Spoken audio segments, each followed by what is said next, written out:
Labour Forum, as you're already aware, is dedicated to the interests, concerns, challenges of Nigerian workers. As someone who spent decades fighting for workers' rights, I felt it was essential that we have a forum to discuss issues that pertain to workers. On our program today, we'll be discussing a topic that should be of interest to Nigerian workers that concerns the issue of Nigerian Social Insurance Trust Fund Act. Our guest today is Comrade Eche, Acting Head of Department Industrial Relations, Nigerian Labour Congress. You're welcome to the show. Thank you, sir.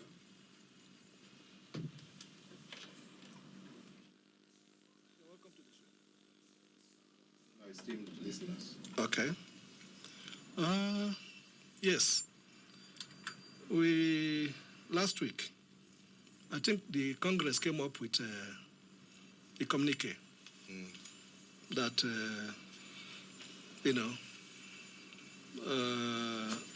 opposed the Social Insurance Trust Fund bill.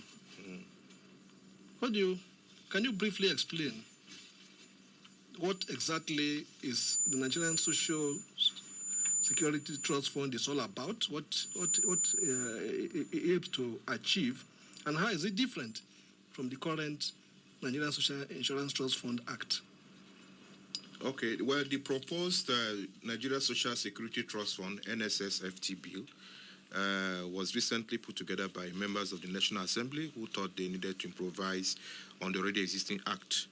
And they put forth a bill that provided for an expansion, essentially an expansion of the board of the NSITF, and also provided for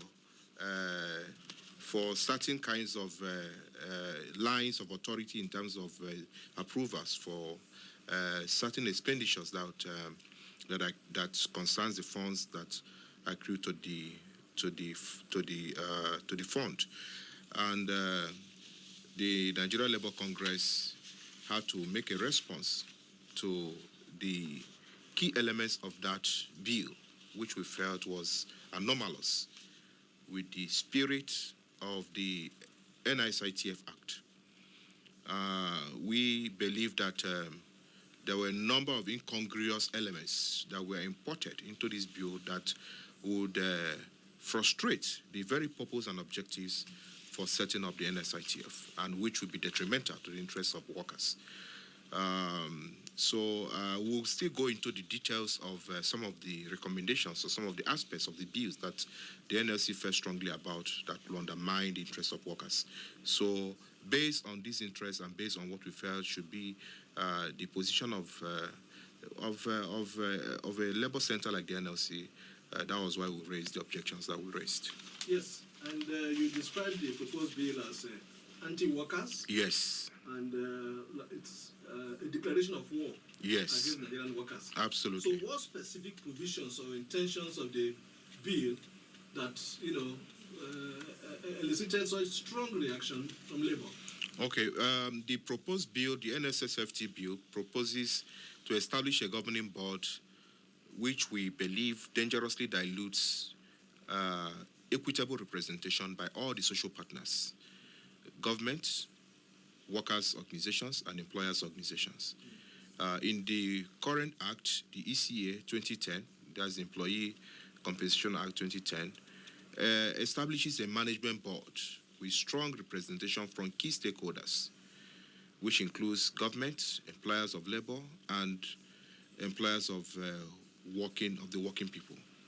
So the employers are represented by Nigeria Employers Consultative Association, NECA, while the NLC has a stake in the current act, in the management board, in the board of the current act. But what we are seeing with this proposed bill is a dilution of this representation, this balanced representation.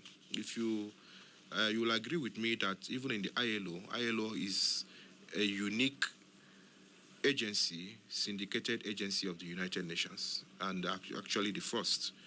And it has a number of peculiarities. And one of those peculiarities is balanced representation. That is what informed the spirit of tripartism, where you have social issues or workplace issues approached from a tripartite representation. Government as one tripod, as one leg of the tripod, workers as the other leg of the tripod, that is workers representation, and then employers representation as the third leg of the tripod. So this was what, the same spirit of tripartism was what influenced the design and the arrangement of the ECA 2010. So what this current bill seeks to do is to destroy this arrangement by giving government more legs, more than the other social partners. And that we felt was incongruous.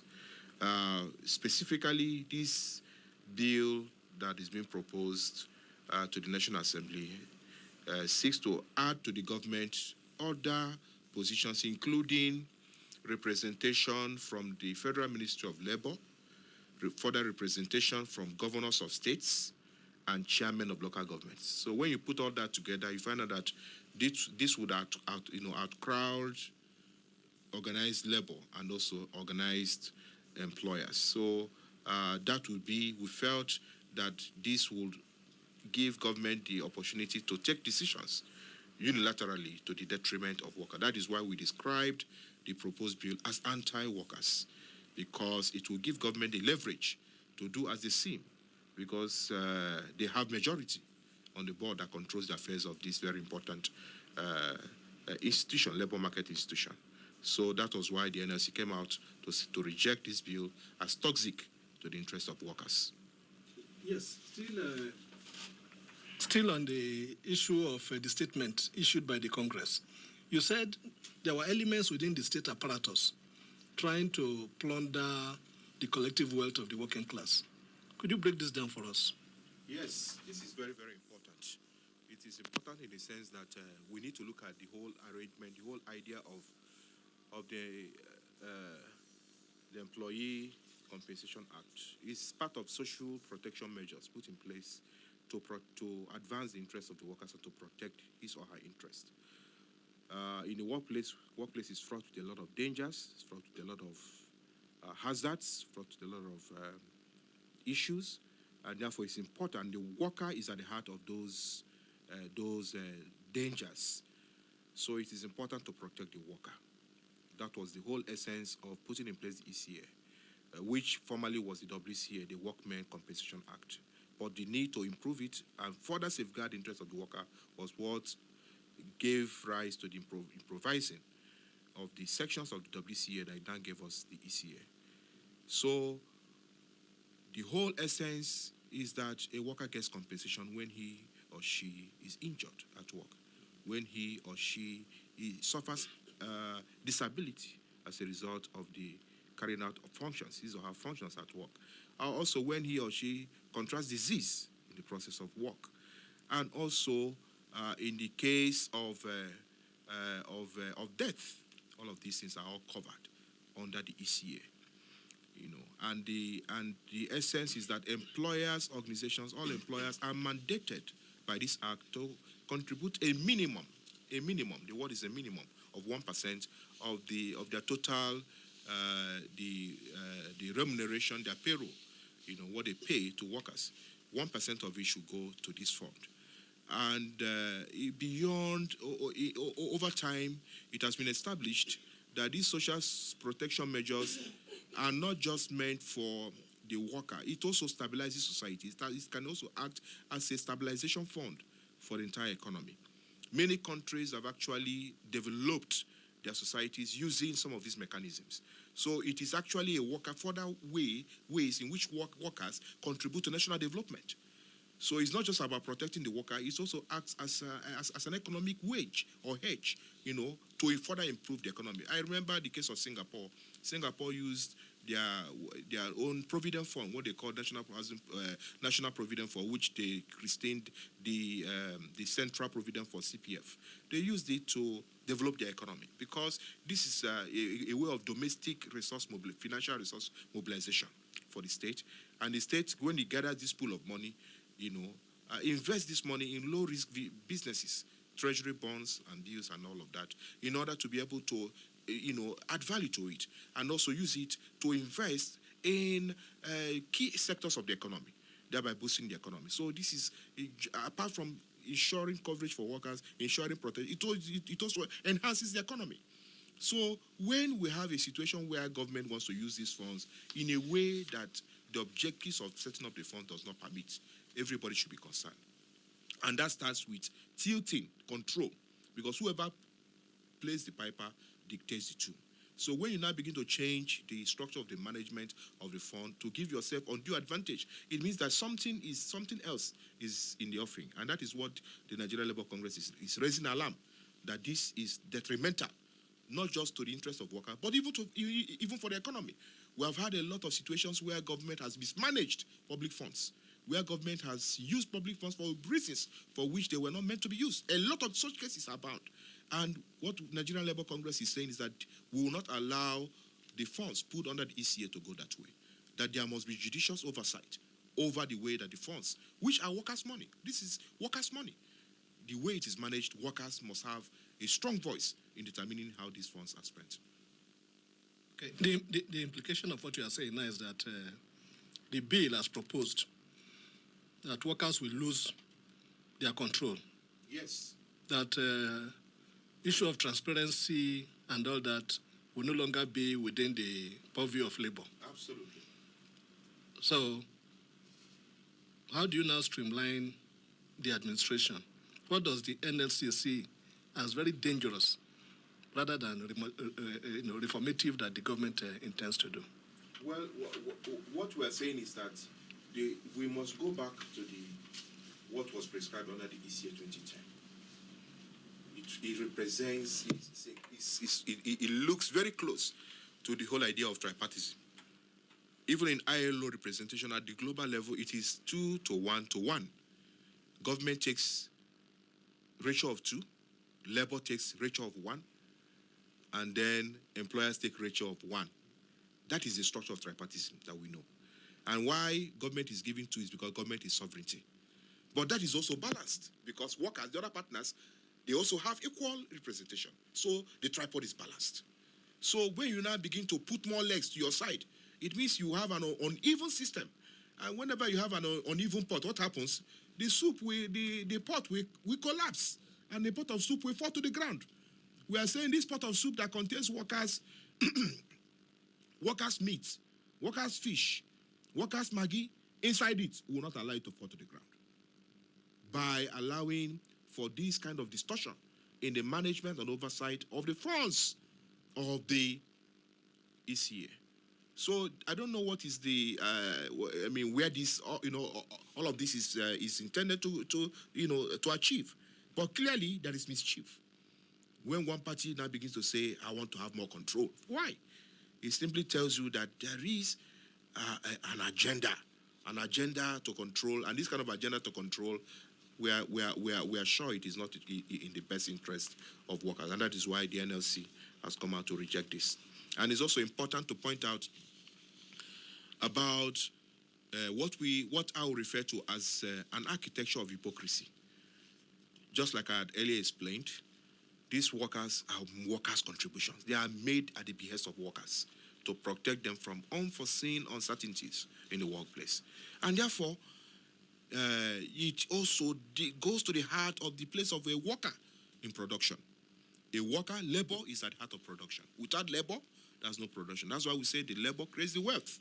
So if you remove the surplus value that is availed through the enterprise of the worker, through the deployment of his experience and skills in turning different variables of production into concrete products or services that can be exchanged for value, then you begin to look at that there is no progress at all. So that is the contribution of the worker. So when there is now an approach that is hypocritical, where government tends to now behave in a way that suggests that workers are not important, because that's what this is about. When you load this side of government with all kinds of representation from different arms of government, what you are saying is that workers are not important. When you say ratio of 8 to 1, we are telling us that we are not important. But that is just hypocritical. Because we all know without the worker, there's no productivity. So this kind of architecture of hypocrisy is what we must all be careful about. We must all be alarmed about the continuous building of a structure of hypocrisy that tends to undermine the production and the value of a worker. It means that it's also a danger to society. What it suggests is that we are becoming a society that is not mindful about productivity. We are becoming a society that does not care about the input of a worker into the economy that we claim that we are building. It suggests that we are not interested, that we want to reduce the worker to a slave, where he's not entitled to benefit or to enjoy the fruits of his labor, or to even be protected from his own commitment in the workplace to ensure that value is created. That is very dangerous. It's a dangerous message. It means that we are just trying to build an open prison in Nigeria, where there are a few slave masters who can accrue the reward of labor all to themselves without minding the efforts and the input of the worker. So that is what this bill suggests. It suggests a denigration, the non-recognition of the input of the worker to productivity. And I think that is very, very alarming. And that is what every Nigerian should be concerned about. Okay. In this situation, is there room for dialogue or amendment? Or is the NSC position total rejection? Because we're also aware that you have vowed to mobilize your members and civil society against the bill. So what's the situation now?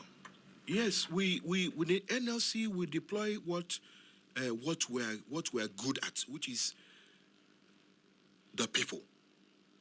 We deploy Nigerians to say no to this bill that makes a mockery of the input of a worker, that makes a mockery of the contribution of a worker through his sweat and blood to productivity and to the growth of Nigeria's economy. So the Nigeria Labour Congress will definitely take actions to protect the right and interests of every worker, the right to protection from being discarded, like Kalman says. He says that the aim of a rascally capital is to mutilate the labor of a worker and reduce it to a worthless appendage, to an appendage of a machine that is worthless, and make it of no relevance whatsoever. That is the aim of rascally capital. That is the aim of a capital that does not recognize that at the heart of wealth creation, at the heart of productivity is a worker. And that is what we are saying no to, that it will not allow it to happen. And therefore, the NLC will be in its right to mobilize workers, mobilize Nigerians to say no to this kind of convolution of what should be workplace ideals and workplace values. The things that make us a country. Productivity. That will not allow our labor to be taken for nothing, to be mutilated and to be discarded as a scrap material. That is what we are not going to allow. So I'm sure the NLC, through its organs, through its affiliates, will do the needful to ensure that the workers' voices reverberate on this issue, and that our presence and our interest is well protected. And the room for dialogue is always open. We are social partners. We believe in social dialogue. The cousin of social protection is social dialogue as part of the decent work principles. So we are open to dialogue. And we engage the National Assembly like we have always engaged them. We will make our presentations. We will make our appeal. But when it falls on deaf ear, workers also have the right to withdraw their services. Because if you don't recognize it, then you don't need it. So what's the point? You need the services of workers, but you don't want their input in managing their own money, their own funds. That is hypocrisy. And this is the kind of hypocrisy that destroys countries. This is the kind of hypocrisy that introduces anarchy in any system. And that's what we don't want for our country. We don't want this kind of architecture of hypocrisy that will go down to the root of our country and destroy it. That is what we're saying no to. Comrade, you have spoken very well. We'll take a short break to catch your breath, then we'll continue. Thank you. Okay.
Comrade, Thank you. you're welcome back. Thank you, sir. Yes.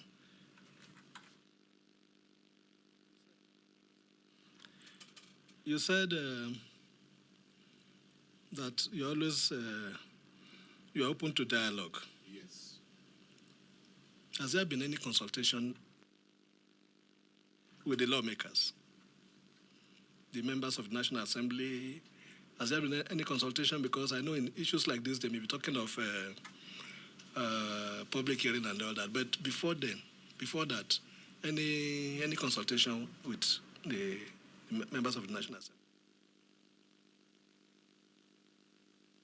Communication with the National Assembly, and I'm sure that has already been engaged and deployed to begin to sound out our position and communicate our interests on this matter. So clearly, these channels are being activated for the purpose of ensuring that workers' voices on this issue, the voices are not lost. So we are going to escalate it. When the matter comes up for public hearing, the workers, like as usual, the NLC will mobilize a heavy presence of workers to demonstrate our opposition and our rejection of this very toxic bill. We consider it as part of the deconstruction of industrial relations in our country, and that's when we're not going to take lying low. So we will use every legitimate means available to us to ensure that this satanic control, desire to control and to wrest workers' own labor from their own hands. This is direct labor. This is direct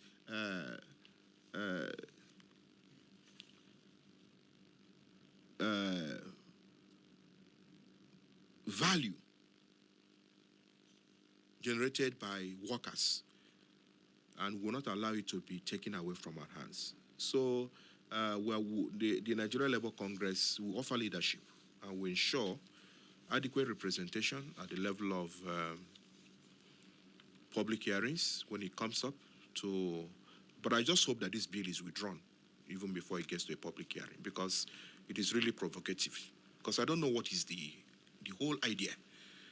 And there are also other elements of this bill that we also find very, very funny. The stipulations under this bill, the NSSTF bill, to award or increase the powers of the ministry in dealing with the operations of the ECA and the NSITF as an institution is also worrisome to us.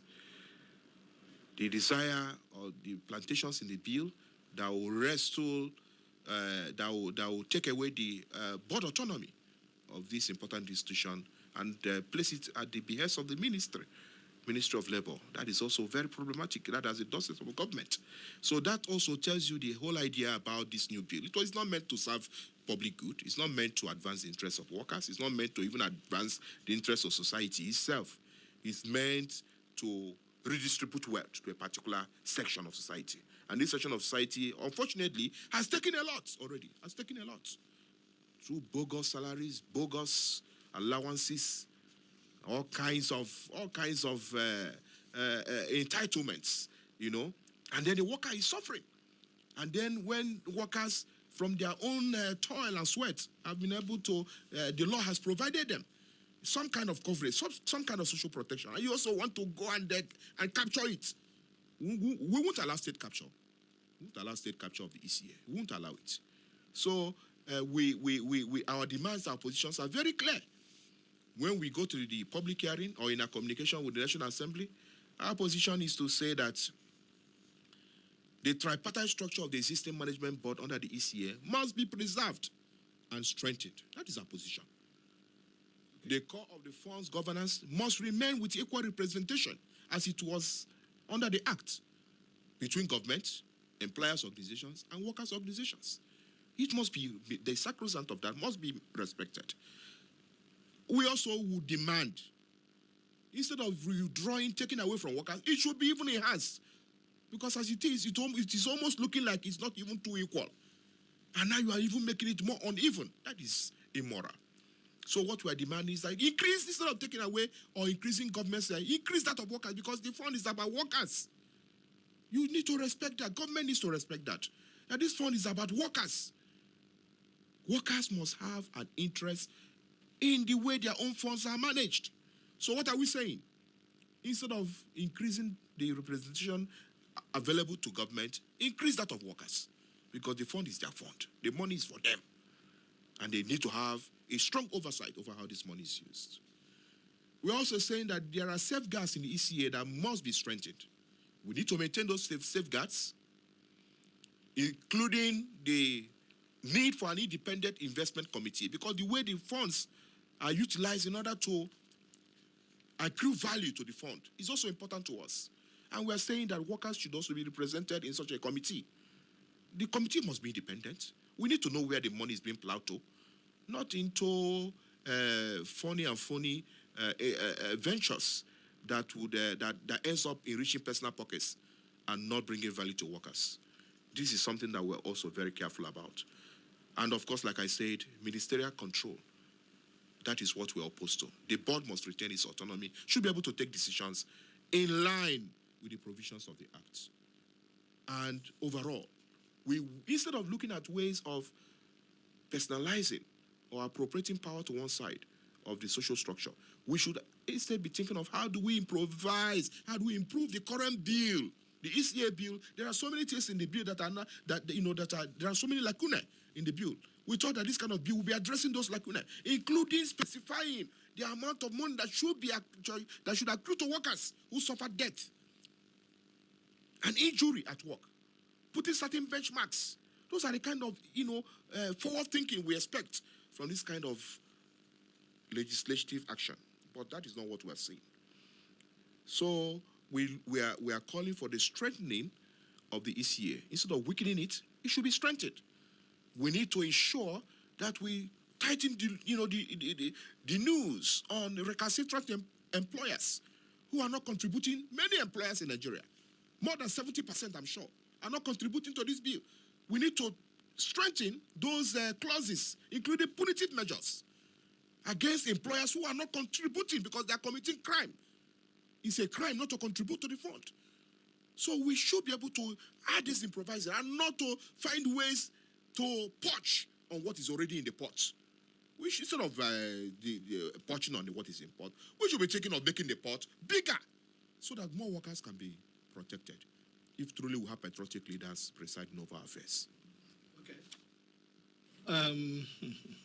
This controversy, what do you now say about the level of industrial relations and trust between government and organized labor? Well, that is something that is common knowledge, and it also has a historical nexus to it. It has been a cat and dog relationship between government and labor. What we see is sometimes, or most times, a pretension of government trying to put forth a facade that it cares about workers, but the actions that follow it are not desirable. For instance, look at the minimum wage. Workers fought hard and nail to see that we have a reasonable minimum wage. What happened at the end of the day? At the end of negotiations, discussions, government insisted that they will peg the minimum wage at a level that makes a mockery of the current economic realities. So when you look at industrial relations milieu in Nigeria, you find out there's a lot of hypocrisy, insincerity, facade, government pretending, putting up a facade that it cares, but the action shows it doesn't care.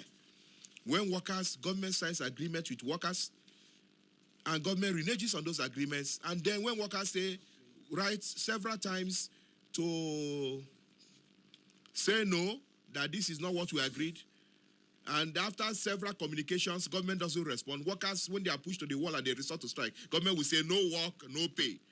That's the kind of industrial relations milieu we have in Nigeria. It's not built on sincerity. It's not built on focus, because a government that is focused on productivity will prioritize the interest of the worker. That is why, even in the Holy Book in the Bible, it says, do not muzzle the mouth of the ox that threshes the floor. Do not muzzle the mouth. Means take care of the oxen. Take care of the cow that threshes your flour, because its welfare will be your welfare. So productivity can only happen. Optimal productivity can accrue when the interests of workers are protected. So, succinctly put, I can say that government has a lot of improvements to make in terms of the way it manages issues of industrial relations, especially with regard to workers' welfare, conditions of service, and also social protection for workers in Nigeria. Okay. Comrade, I think we could take another break. We'll be back.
Comrade, welcome back. Thank you so much. So looking beyond the bill, what reforms will NLC actually support to strengthen social insurance system for the Nigerian workers?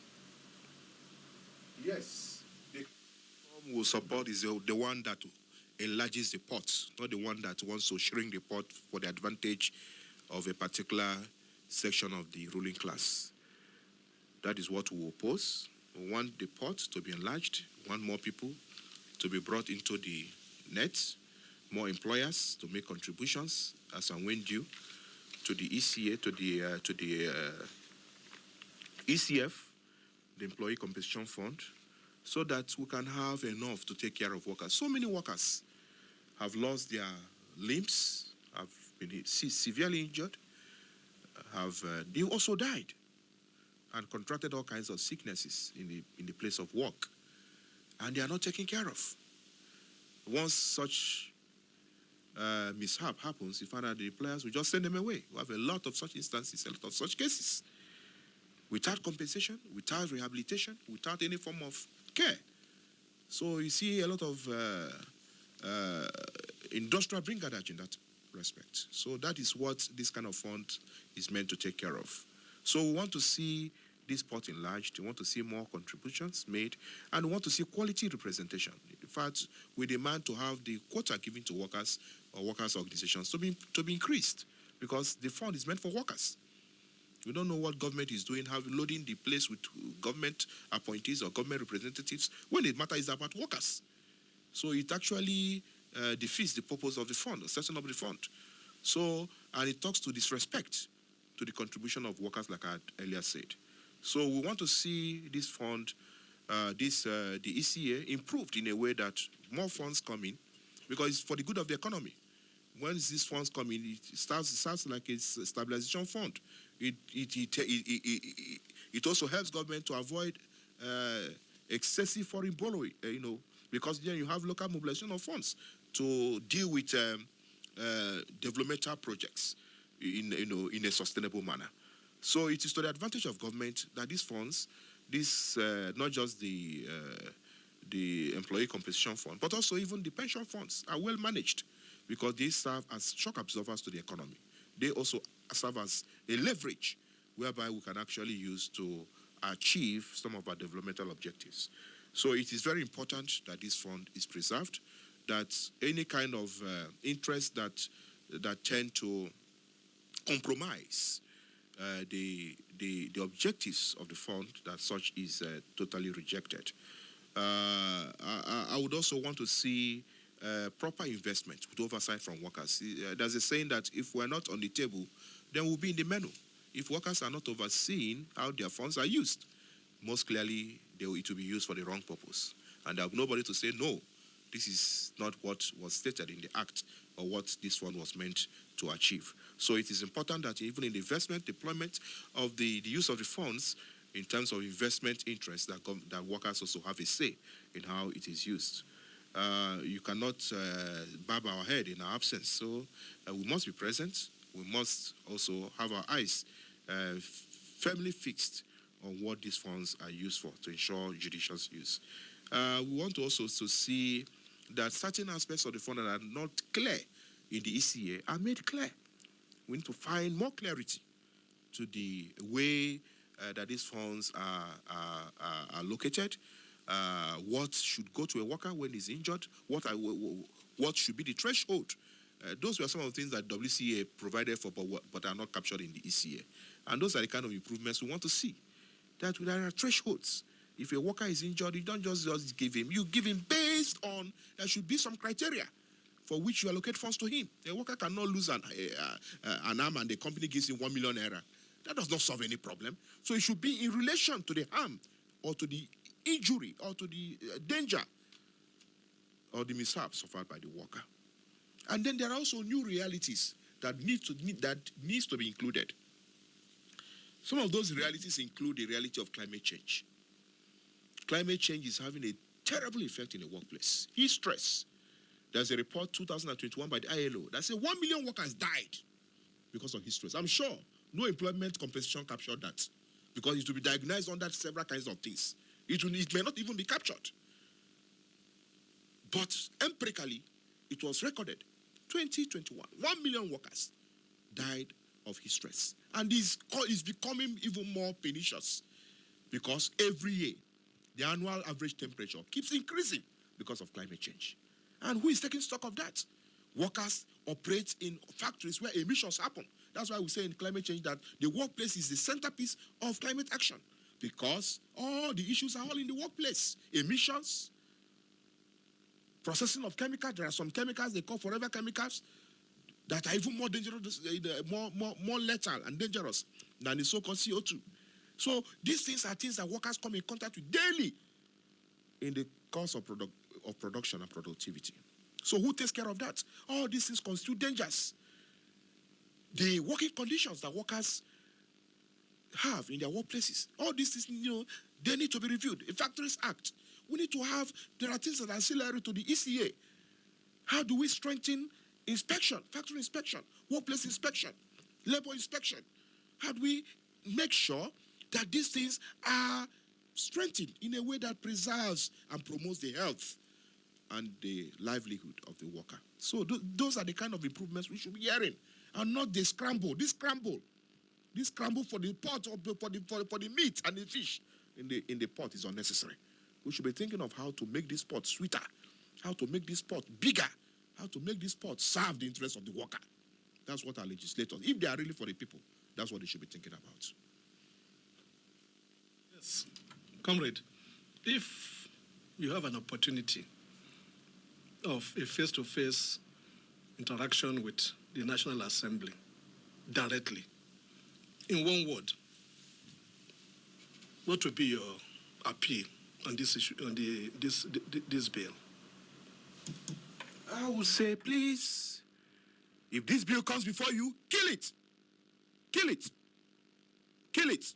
And kill it. And bury it 30 feet. Come back again. Okay, I cannot allow you to go because you are the... There's no doubt that you follow the controversy between Pengasyn and the Dangote group. Should belong, not to belong, or whatever, to a trade union. What is the position of the NLC on this matter? If you could just reiterate it. Thank you very much. This is a very important question. I would want to say that saga was like Nigeria was on trial.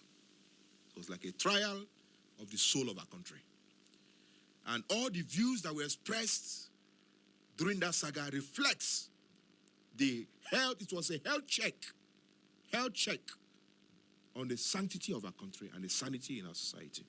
That is the way I view it. And I think that is also the response of the NLC to it. Because when you don't place value on citizens' liberties, let me not talk about workers now, citizens' liberties. Section 40 of the Nigerian Constitution talks about freedom of association. These are inalienable rights that accrue to every citizen. And when you trample on it, it means you don't believe in the concept of citizenship. It believes that you have another agenda, which, like I earlier said, might be the agenda of enslavement. And our constitution is a citizenship constitution. It's a citizenship constitution. It does not allow for slavery. It does not allow, it's not a monarch. It's a lot we can, if we get it's a lot we can, if we get into it, it will take a lot of time. Because a lot of issues are involved. Get into it, it will take a lot of time. Because a lot of issues are involved.